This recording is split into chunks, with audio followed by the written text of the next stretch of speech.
एक तरफ तथागत बुद्ध जो है उनको विष्णु का अवतार बताया जा रहा है, तो उसके लिए नकली बंटी जी भी तैयार किए जा रहे हैं, जो चिवर धारण करके वेद शास्त्रों का प्रचार प्रसार कर रहे हैं, पुराणों का।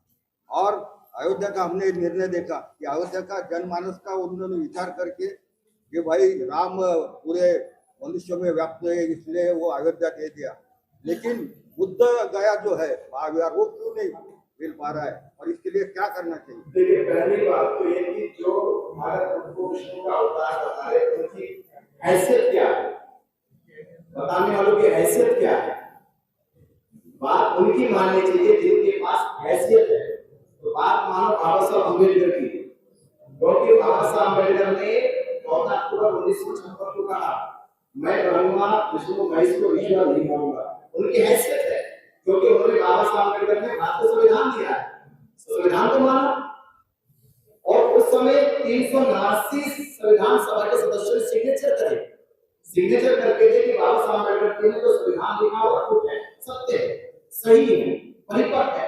और आज देश के राष्ट्रपति भी मानते हैं, प्रधानमंत्री भी मानते हैं, राज्य के हर मुख्यमंत्री मानते हैं, पूरा प्रशासन मानता है, सुप्रीम कोर्ट के चीफ जस्टिस मानते हैं। इतनी सारी गवाही है बाबा साहब अम्बेडकर के संविधान में। तो यही बात बाबा साहब अम्बेडकर ने 14 को बोली कि मैं ब्रह्मा विष्णु महेश को ईश्वर नहीं मानता। बात माननी चाहिए बाबा साहब, उनके पास उतना बल है। बाबा साहब ने कहा भगवान को विष्णु के अवतार है, ये झूठा भ्रम और चालाकी का अवतार है। बाबा साहब ने खारिज कर दिया, ये झूठा है। तो बाबा साहब के पास वो बल है, वो आधार है कि उनकी बात मानी जाए। उस आधार पर हम कह सकते हैं कि बाबा साहब अम्बेडकर ने इस चीज की पैरवी की है कि भगवान जो विष्णु के अवतार नहीं है तो नहीं है। इससे बड़ा सबूत भारत में किसका होगा, किसकी गवाही लोग इससे बड़ी होगी? जिनका लिखा हुआ कानून मानता है देश, तो उनकी ये बात भी माननी पड़ेगी।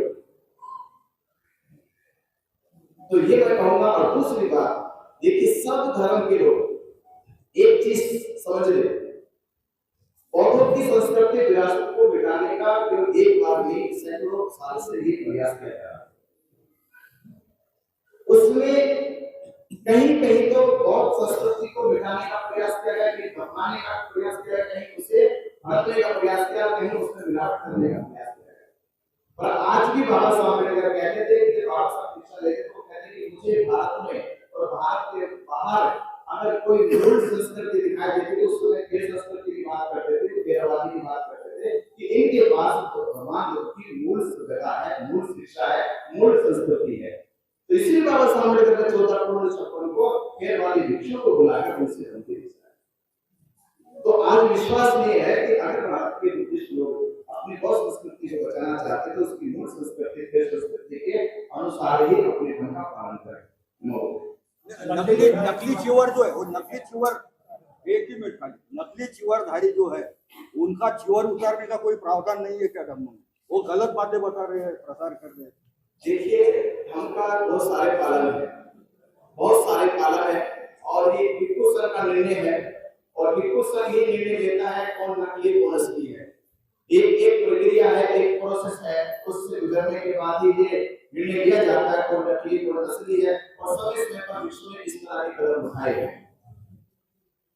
बंटी जी, एक सवाल है, जो बीटी एक्ट है वो बीटी एक्ट के तहत जो महाबोधि महाविहार आपके हाथों में नहीं आ रहा है, तो वो बीटी एक्ट के धारा के तहत बाकी कोई धर्मस्थल है क्या जो ये बीटी एक्ट के अंतर्गत आता है क्या? और भी किसी गिरफ्त में? देखो, दुनिया में मुसलमानों की मस्जिद पर अगर भारत की बात करें, रोक लगना अलग बात है, प्रतिबंध लगना अलग बात है, पर भारत में किसी भी मस्जिद पर एक्ट नहीं बनाया है। रोक लगाना अलग बात है, प्रतिबंध लगाते हैं, पर एक्ट बनाना, कानून बना देना, 370 कानून भी वहां बना था, ये कानून था। पर भारत में किसी मस्जिद पे एक्ट नहीं बना, किसी हिंदू मंदिर पे एक्ट नहीं बना, किसी चर्च पर एक्ट नहीं बना। तो महाबोधि महाविहार पर एक्ट क्यों बनाया गया? और एक सबसे बड़ी बात बताऊं मैं, संविधान सभा के अध्यक्ष थे डॉक्टर राजेंद्र प्रसाद, उस समय के तत्कालीन प्रधानमंत्री थे पंडित जवाहरलाल नेहरू। दोनों लोगों को मालूम था कि बाबा साहब अम्बेडकर संविधान लिखने का काम करे, दोनों को मालूम था। और ये भी मालूम था कि संविधान सभा में 26 नवंबर 1929 को पेश किया जाना, उस पर बहस शुरू हो जाएगी। तो दोनों प्रधानमंत्री और राष्ट्रपति उस समय जिम्मेदार थे। तो ऐसी कौन सी उनमें इमरजेंसी लगी कौन सी लगी कि उन्होंने बाबा साहब अम्बेडकर से भी सलाह मशवरा किया, उन्होंने संविधान पेश किया जाए इसका भी इंतजार किया। संविधान पेश होने से 4 महीने 19 दिन पहले ही 4 महीने 19 दिन पहले कौन सी इमरजेंसी थी, कौन सा दबाव था आपके ऊपर? जब देश का संविधान बनाने के लिए बाबा साहब अम्बेडकर की सलाह लेके उनको चुना गया, तो आपने बाबा साहब अम्बेडकर जी के बिना सलाह मशवरा के और बिना संविधान सभा में संविधान पेश किए ही 4 महीने 19 दिन पहले 6 जुलाई 1929 को ये एक्ट बनाया। ये सवाल है हमारा, इसका हमें आधार से क्यों बनाया? इसके पीछे यही था कि आप पूरी तरह से समझ चुके थे कि बाबा साहब अम्बेडकर जी बहुत बड़ी चिंता करने वाले और पूरे देश में बहुत बड़े स्तर पर धर्म परिवर्तन होने वाला है और धर्म परिवर्तन का केंद्र बनेगा महाबोधि मठ। क्योंकि किसी भी धर्म का केंद्र जो होता है उसका धर्मस्थल होता है। मुसलमानों के लिए मक्का मदीना है, ईसाइयों के लिए यरूशलेम वेटिकन सिटी है, हिंदुओं के लिए राम मंदिर है, केदारनाथ है, सिखों के लिए गुरुद्वारा है, तो बौद्धों के लिए महाबोधि मठ है।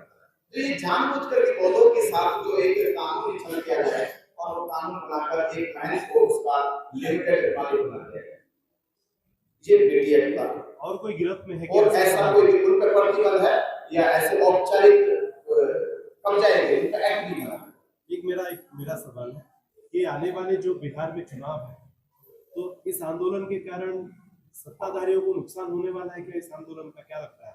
देखो, नुकसान सत्ताओं को हर एक समाज की बहुमत जब इकट्ठा होता है, समाज एकजुट होता है, उसको नुकसान हो या फायदा हो, समाज चाहता है परिवर्तन। बौद्धों को एक किसी से नुकसान लाभ से क्या मतलब? बौद्धों की एक मांग है, वो बिहार की कोई भी सरकार कर दे, बिहार की नीतीश की सरकार करे या तेजस्वी की सरकार करे, हमारी मांग है कि हम किसी के नुकसान फायदे की बात नहीं कर रहे, हम बौद्धों की विरासत की बात कर रहे हैं। बौद्धों की विरासत पे कब्जा जो किया गया है, जो एक्ट बनाया गया, एक्ट हो रहा है, इससे किसी से बैठ नहीं है। तेजस्वी यादव ने समर्थन दिया है, तेजस्वी ने ऐसा आश्वासन दिया कि पिछली बार के साथ लालू यादव ने भी संशोधन किया था, इस बार जब मिले तो उसने कहा कि हमारी सरकार बनते हो इससे इस बार करते हैं। चला नंतर फोटो काढा, चला साइड बाद में ले लो, बाद में ले लो।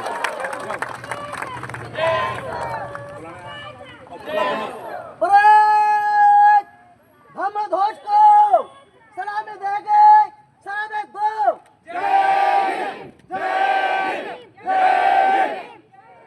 दो मदारी बनते फिर अपनी तैयार है।